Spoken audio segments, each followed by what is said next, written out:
Hello everybody, my name is Senior Airman Matthew Baker. I am an air traffic controller here at Holloman Air Force Base, and today I'm going to talk to you about what we do here at Holloman and as an air traffic controller in general. So first thing I want to say is a lot of people out there think that as air traffic controllers, we're the people that stand and guide aircraft with the orange cones. That's not it at all.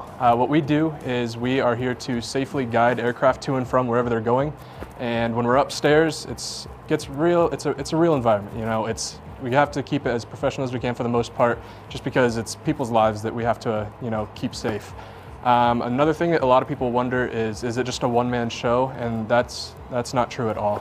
Up here we have multiple different positions. The main ones that we have are ground, and then we have flight data, we have local, and then we have our watch supervisor. And those four positions as a team, that's what we call the tower team concept. And with that, we all just work together to make sure nothing gets too out of hand and everybody kind of just stays on track with what they know they can do and how to do it safely.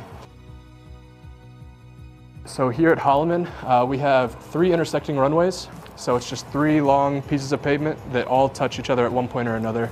And it can get a little busy sometimes. Here at this base, we have F-16s and MQ-9s currently. And F-16s are just a fighter type aircraft that are super fast. And then we also have MQ-9s, which are just unmanned aircraft, and they're very slow.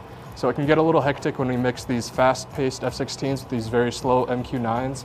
But like I talked about, or I will be talking about in the sim building, that's what we kind of learn down there and teach you guys, or teach the new people down there what not to do and what mistakes to kind of avoid and help learn. So we also have Army Air posted in the field.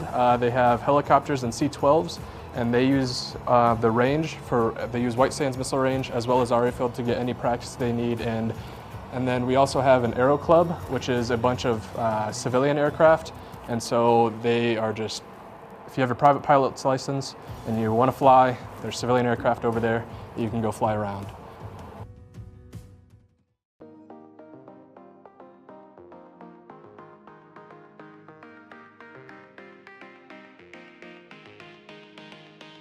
Hey guys, so today we are actually down here in the sim building for air traffic control.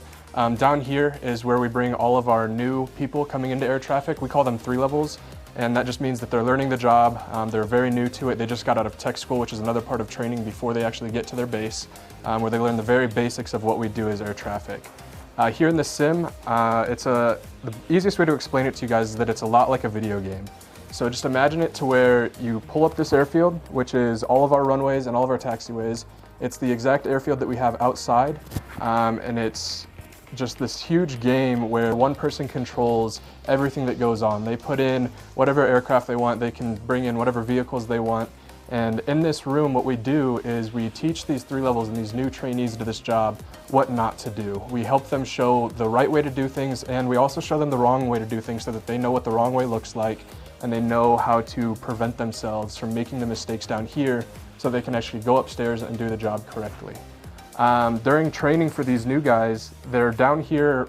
We try to get them a sim every single day, but then they're also in the tower. So it's super important that we actually get them down here so that they can learn, so that when they are upstairs, they take what they learned down here that same day and they just take it upstairs and try not to make those mistakes. Obviously, we understand that as a new person, and when you're new to any job that you're doing or anything that you're doing, you're going to make mistakes along the way.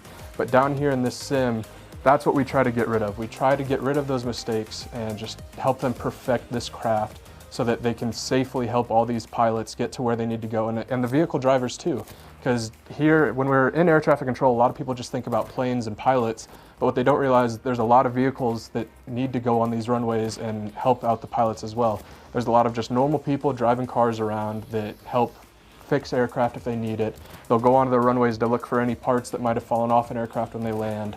And during emergency situations, we have fire department, we have medical personnel, and we also have police officers, and then whatever maintenance crews need to get out there. So it's not just pilots, and that's what also we try to do down here, is just get everybody used to talking to multiple people at once, hearing multiple conversations going on in your ear at the same time. And it's just, it can get a little busy down here, but a lot of the times what'll happen is we'll make it down here, we'll make it a lot busier, so that when you get upstairs, it seems a lot easier than what you saw downstairs.